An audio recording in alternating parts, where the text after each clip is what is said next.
ইসলাম ধর্মে কুরবানি একটি গুরুত্বপূর্ণ ইবাদত, যা প্রতি হিজরি বছরের জিলহজ্জ মাসের যত তারিখে ঈদুল আযহার দিন আদায় করা হয়। কুরবানি ওয়াজিব বা আবশ্যক কিনা এবং কার উপর কুরবানি ওয়াজিব হয় তা হাদিস ও ফিকহের আলোকে ব্যাখ্যা করা প্রয়োজন। হাদিসের ভিত্তিতে কুরবানির আবশ্যকতা। ১ হাদিস, রাসূলুল্লাহ বলেছেন, যে ব্যক্তি সামর্থ্য থাকা সত্ত্বেও কুরবানি করে না, সে যেন আমাদের ঈদগাহের ধারে না আসে। সুনান ইবনে মাজাহ ৩১২৩ হাদিসটি হাসান। এই হাদিস থেকে বোঝা যায় যে সামর্থ্য থাকা সত্ত্বেও কুরবানি না করা একজন মুসলমানের জন্য কঠোর হুঁশিয়ারি। কুরবানি কার উপর ওয়াজিব, আবশ্যক? হাদিস অনুযায়ী কুরবানি করার জন্য সামর্থ্য কি থাকা শর্ত, কিন্তু এই সামর্থ্য কিভাবে নির্ধারিত হবে তা ফিকহ বা ইসলামী শরিয়াহর আলোকে ব্যাখ্যা করা হয়েছে। হানাফি মাজহাব অনুযায়ী সর্বাধিক প্রচলিত, যার মালিকানায় নির্দিষ্ট নিসাব পরিমাণ সম্পদ থাকে, তার উপর কুরবানি ওয়াজিব। নিসাব পরিমাণ সম্পদ কি? সোনা ৭.৫ তোলা প্রায় ৮.৭৪৮ গ্রাম, রূপা ৫২.৫ তোলা প্রায় ৬১২৩৬ গ্রাম, অথবা সমমূল্যের নগদ টাকা বা সম্পদ। এই সম্পদ নিজ প্রয়োজন ও ঈদের বাইরে ঈদের দিন ১০ জিলহজ ফজরের পর যে কারো কাছে থাকলে তার উপর কুরবানি ওয়াজিব।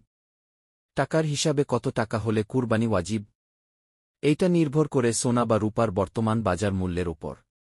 উদাহরণস্বরূপ ২০২৫ সালের সম্ভাব্য মূল্য অনুযায়ী ১ গ্রাম রূপা ৯০ টাকা ধরি।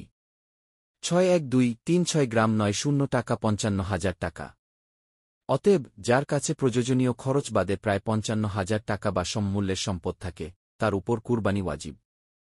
কিছু আলেম বলেন সোনার মূল্য হিসাবে নিসাব ধরা উচিত, কিন্তু বেশিরভাগ ফিকহবিদ রূপার মূল্য হিসাবেই কুরবানির জন্য নিসাব নির্ধারণ করেন, কারণ এতে গরিবের উপকার হয়। কুরবানির জন্য বয়স, বুদ্ধি ও নাগরিকত্বের শর্ত। কুরবানি ওয়াজিব হওয়ার জন্য ১ মুসলিম হতে হবে, ২ বালেগ প্রাপ্তবয়স্ক হতে হবে, ৩ আকিল সচেতন ও মানসিক সুস্থ হতে হবে, ৪ মুকিম মুসাফির নয়। নারীদের উপর কুরবানি ওয়াজিব কি? হ্যাঁ, যদি তাদের নিসাব পরিমাণ সম্পদ থাকে, তাহলে কুরবানি তাদের উপরও ওয়াজিব হবে।